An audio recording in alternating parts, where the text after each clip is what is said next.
अस्सलाम वालेकुम। डॉक्टर खान एक बार फिर आपकी खिदमत में हाजिर है अपने उल्टी पुल्टी बातों के सेगमेंट के साथ। आज हम बात करने वाले हैं बिल्ली के बारे में। जी हाँ, बिल्लियों के बारे में। जी हाँ, आपने तो बहुत दफ़ा सुना होगा और हर जगह ये बात मशहूर है, बल्कि हो सकता है आप भी फॉलो करते हो इसको।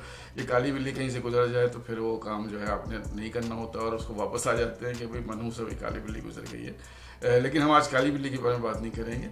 आज हम एक और वहम के बारे में बात करेंगे कि अगर कोई हामिला खातून है तो क्या वो बिल्ली जो है वो पाल सकती है, नहीं पाल सकती है, रख सकती है, नहीं रख सकती है, या बिल्लियों से दूर रहना पड़ेगा। ये बहुत सारे डॉक्टर्स भी लोगों के साथ साथ ये मतलब बताते हैं कि भाई आप जो है वो बिल्लियों से दूर हैं अगर हामला हो गई हैं। तो मैं आज बताने की कोशिश करता हूँ कि ये कैसे पॉसिबल है, कि कौन सी बीमारी है और कैसे पॉसिबल है कि बिल्लियों से हामला खातून को ट्रांसफ़र हो सके। एक ख़ास किस्म की बीमारी होती है जिसे हम टोक्सोप्लाज्मोसिस कहते हैं। ये जो है बिल्कुल ये बिल्लियों में ही पाई जाती है, क्योंकि ये पैरासाइट है और कच्चे गोश्त से ट्रांसफ़र हो जाता है बिल्ली के अंदर, और बिल्ली के अंदर नशोनुमा पाता है और उसके बाद उनकी पॉटी फीसिस के ज़रिए बाहर निकल जाता है। और अगर कोई भी उस फीसिस को इस्तेमाल करे, हाथ लगाए या बाई चांस खा ले या इस तरह से निगल ले, तो बहुत चांसेस हैं कि ये बीमारी हो सकती है। और अगर हामला खातून को हो जाए तो खातून को और बच्चों को नुकसान पहुंचा सकते हैं, कोई जहनी माजूरी हो सकती है और भी इस तरह के प्रॉब्लम्स हो सकते हैं। लेकिन ये क्या बीमारी डायरेक्ट कैट लगाने से, हाथ लगाने से, कैट के साथ रहने से ट्रांसफ़र हो सकती है? तो बिल्कुल ऐसा नहीं है, हरगिज़ ऐसा नहीं है।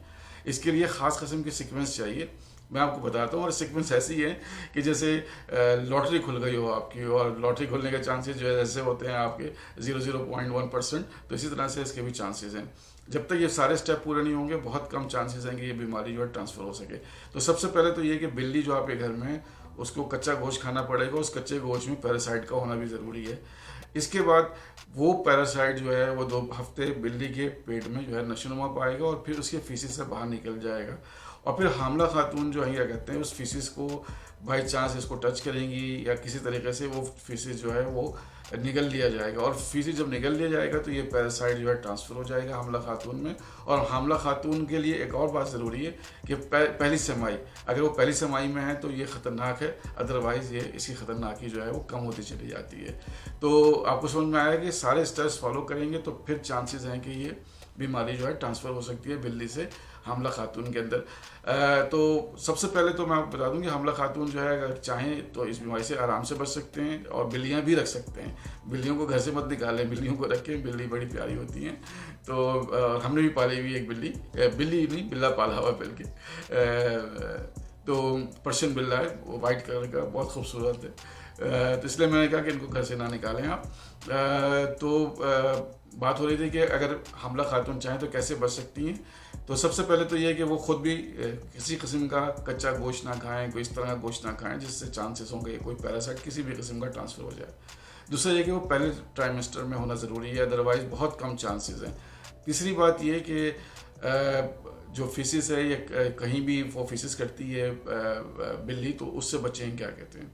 और अगर कोई गार्डनिंग वार्डनिंग करती हैं तो उसके लिए ग्लव्स पहन लें। बेहतर है कि ना करें फर्स्ट ट्राइमेस्टर में, लेकिन अगर फिर भी करना मजबूरी है तो फिर ग्लव्स पहन लें। और फ़ौरन ग्लव्स जो है क्या कहते हैं वो डिस्पोजेबल हो तो ज़्यादा अच्छा है, इसको थ्रो कर दें और अपने हाथ जो है अच्छी तरीके से वॉश करें। परहेज़ करें कि कहीं लगाएं नहीं, खाने पीना इस्तेमाल ना करें जब तक मेक श्योर ना हो जाए कि हाथ आपके साफ़ हैं। तो ये 2-3 बातें आप ख्याल रखें तो कोई इशू नहीं है, बिल्ली आप घर में रख सकते हैं। और अगर बिल्ली जो है क्या कहते हैं खुदा न खास्ता किसी वजह से वो टॉक्सोप्लाज्मा से ट्रांसफ़र हो गया तो बहुत रेयर चांसेस हैं कि जो है वो बच्चे को नुकसान पहुंचा सके। तो और एहतियात अगर आप करेंगे तो आपको पता ही है कि एहतियात जो है वो इलाज से बेहतर है, तो बहुत कम चांसेस हैं।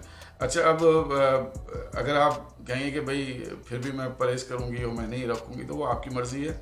और जैसा कि मैं कहता हूँ कि वहम का इलाज तो लुकमान के पास भी नहीं था, तो वो मेरे पास भी नहीं है। लेकिन मैंने आपको बता दिया कि बिल्लियों को रखने से कोई नुकसान नहीं है हमला ख़वातीन को।